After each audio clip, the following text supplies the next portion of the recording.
આજે આપણે સંધાનના વ્યાખ્યાન માટે મળ્યા છીએ. વેક્ટર સ્પેસ વિષયનું આ ત્રીજું વ્યાખ્યાન છે. અગાઉના બે વ્યાખ્યાન પછીનું આ ત્રીજું વ્યાખ્યાન, જેમાં બેઝિસ એન્ડ ડાયમેન્શન એ વિષય ઉપર સ્ટુડિયો ઉપર અજયભાઈ ગોર, કડી સાયન્સ કોલેજના પ્રિન્સિપાલ છે તેઓ શ્રી, અને ગણિતના પ્રાધ્યાપક છે. આજે એ વિષય ઉપર એ વ્યાખ્યાન આપવાના છે. મારું નામ છે અતુલ કડિયા, ગણિત વિભાગ, હેમચંદ્રાચાર્ય ઉત્તર ગુજરાત યુનિવર્સિટી, પાટણ. નમસ્કાર. વેક્ટર સ્પેસ અંગેના ગયા વ્યાખ્યાનમાં મારા મિત્ર અતુલભાઈએ વાત કરી છે, અને એમનો મુદ્દો એમણે ગયા વખતે વેક્ટર સ્પેસ અંગે લિનિયર કોમ્બિનેશન શું છે, લિનિયર કોમ્બિનેશન પછી સ્પાન શું છે, સ્પાન બાદ લિનિયરલી ઇન્ડિપેન્ડન્ટ સેટ અને લિનિયરલી ડિપેન્ડન્ટ સેટ, આ ચાર સેટ વિશે એમણે વાત કરેલી છે. આજે આપણે એ ચારેય સંકલ્પનાઓનો ઉપયોગ કરી અને સદિશાવકાશમાં એટલે કે વેક્ટર સ્પેસની અંદર બેઝિસ અને ડાયમેન્શન બેને કેવી રીતે આગળ વધારી શકાય એની આપણે ચર્ચા કરીશું. અતુલભાઈએ જે વાત કરી હતી આપણને લિનિયરલી ઇન્ડિપેન્ડન્ટ સેટની,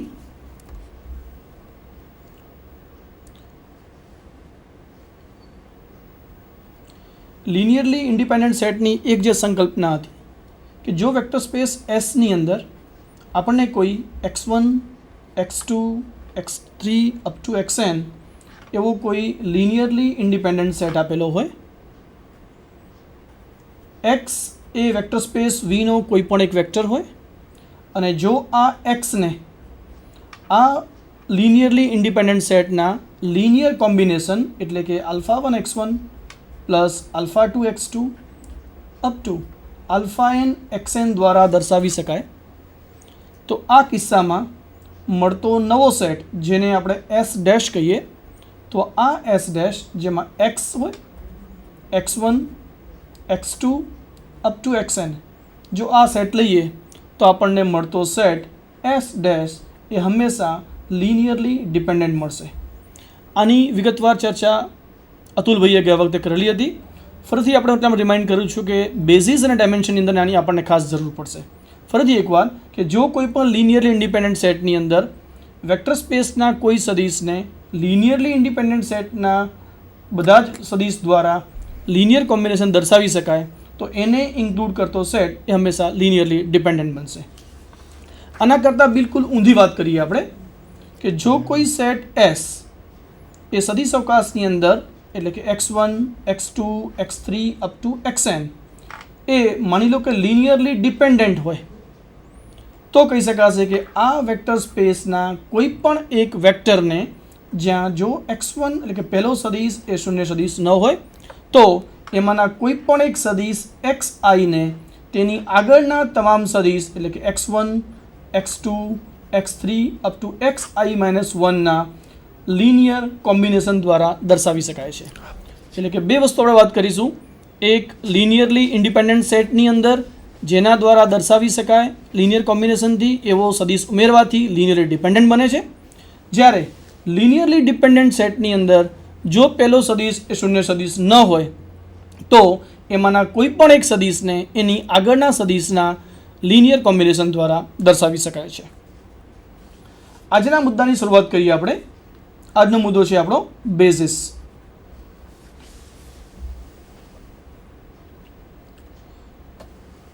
Let V be a vector space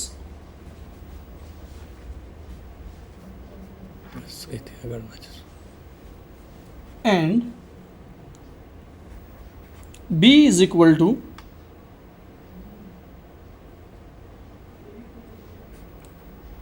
any subset of a vector space V. तो कह सकते then B is a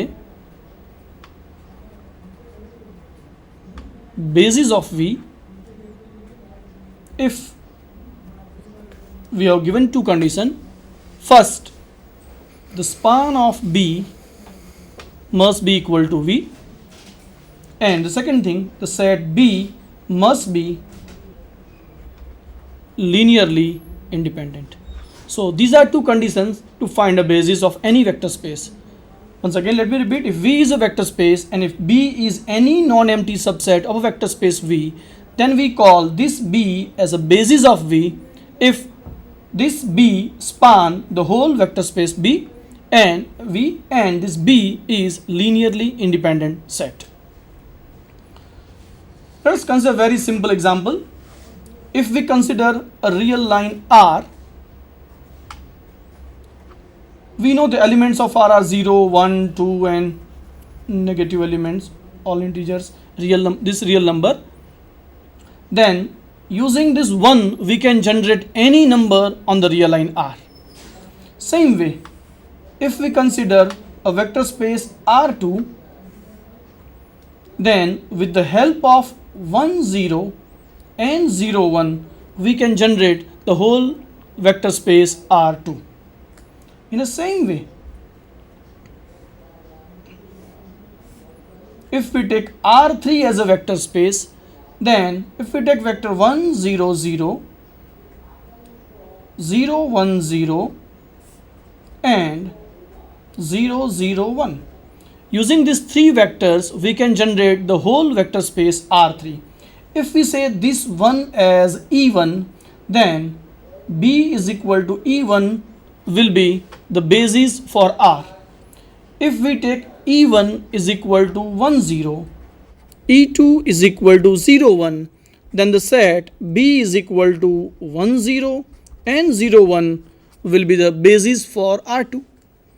If we consider 1, 0, 0 as E1, 0, 1, 0 as E2 and 0, 0, 1 as E3, then the set B is equal to E1, E2 and E3. This will make the basis for R3.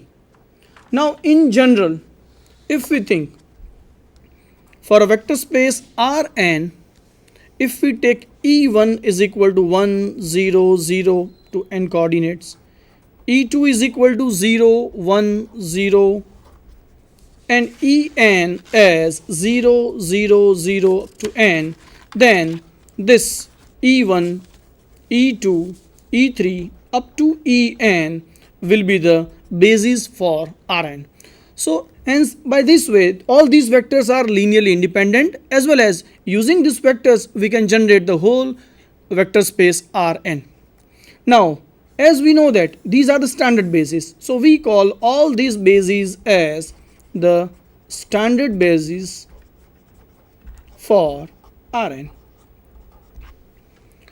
The first question comes into our mind that whether any vector space has a unique basis or more than one basis. Let us consider this example. Say E1 is equal to 1, 0, 0, 0 as we have taken in the previous example for Rn. Let us consider E2 as 1, 1, 0, 0, 0. Let us take E3 as, which is different from the previous one, 1, 1, 1, then 0, 0 up to n elements and so on. If we take En as 1, 1, 1 up to 1 for n times, and let us consider or let us think whether this set, let me say B dash, is equal to E1, E2 up to En, whether this is a basis or not. Okay, to prove, we know that to prove this set as a basis, we must have to think about two things: whether this can span the whole Rn, and second thing, whether all these n vectors are linearly independent or not. So first let us consider whether they are linearly independent or not. For checking whether they are linearly independent or not, consider alpha into E1 plus alpha 2 into E2 up to alpha n into En is equal to theta, where alpha 1, alpha 2 up to alpha n are any real numbers. By expanding them, we know that alpha 1, E1 is our 1, 0, 0, 0, 0, plus alpha 2, E2 is 1, 1, 0, 0, 0, alpha 3 into E3, E3 is 1, 1, 1, and remaining elements coordinates are 0, up to alpha n, 1, 1, and all the coordinates as 1. This is equal to theta. Now this will gives us, and this theta means it is 0, 0, 0 for n times. So this will give us alpha 1 plus alpha 2 plus alpha 3 plus alpha n is equal to 0. Using this one, we got alpha 1 plus alpha 2 plus alpha 3 up to alpha n, this is equal to 0. For second coordinate, this will be, there is no alpha 1, so alpha 2 plus alpha 3 plus alpha 4 plus alpha n, this will be equal to 0. So for second coordinate, we have alpha 2 plus alpha 3 plus alpha n is equal to 0. For third one, alpha 3 plus alpha 4 up to alpha n is equal to 0. In the same way, we get alpha n minus 1 plus alpha n is equal to 0, and last equation will give us alpha n is equal to 0. Now using all these equations, alpha n is equal to 0. If we put alpha n is equal to 0 here, we will get alpha n minus 1 is equal to 0, and putting all this value here alpha 2 plus alpha 3 plus alpha n is equal to 0. If we put this value here, we will get alpha 1 is equal to 0. If we take alpha 3 to alpha n is equal to 0, and if we put this value here, we will get alpha 2 is equal to 0, alpha 3 is equal to 0. In the same way, alpha n is equal to 0. So we get all the real numbers, alpha 1, alpha 2, alpha 3 up to alpha n is 0. That means all these vectors E1, E2, En are linearly independent. Same way, let say A1, A2, A3 up to An be any element of Rn. Now can we write all these elements with the help of E1, E2 up to En? Okay, again let us consider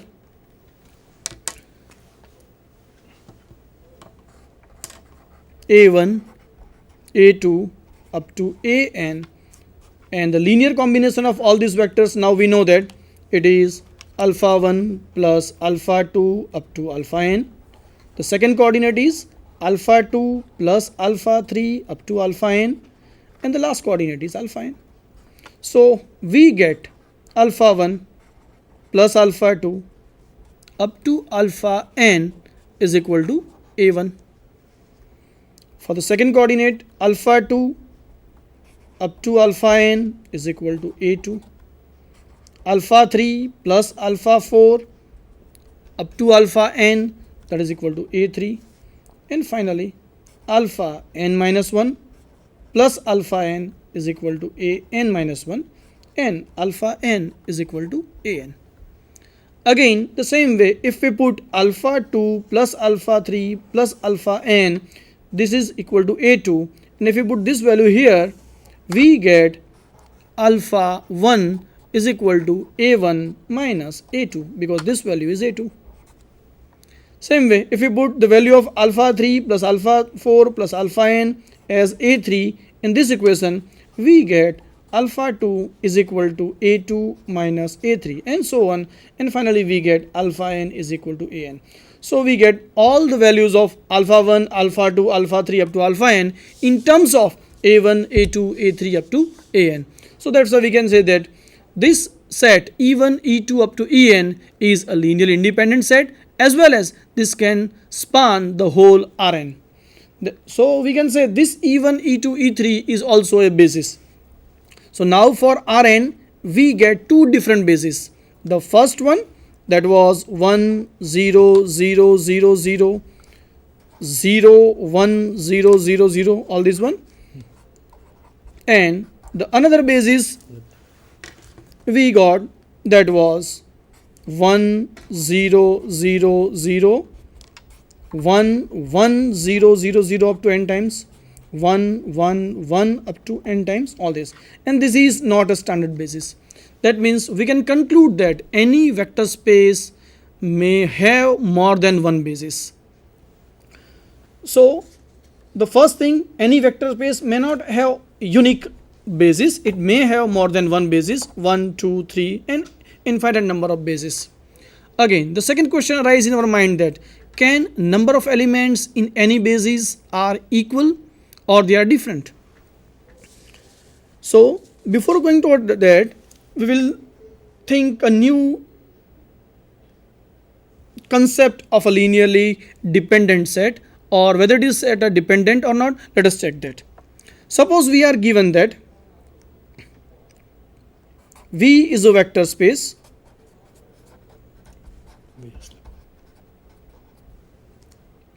and B is a basis of V with, say, m elements. Now in a vector space V, if we consider any set A with m plus 1 vectors, then what can we say about this set A? Whether the set A will be linearly independent or it will be a dependent. We are given that basis B of a vector space V contains exactly m vectors.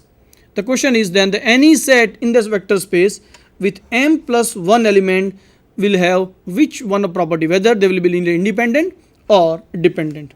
Okay, let us consider. So we are considering B is equal to, say, x1, x2, x3 up to xm.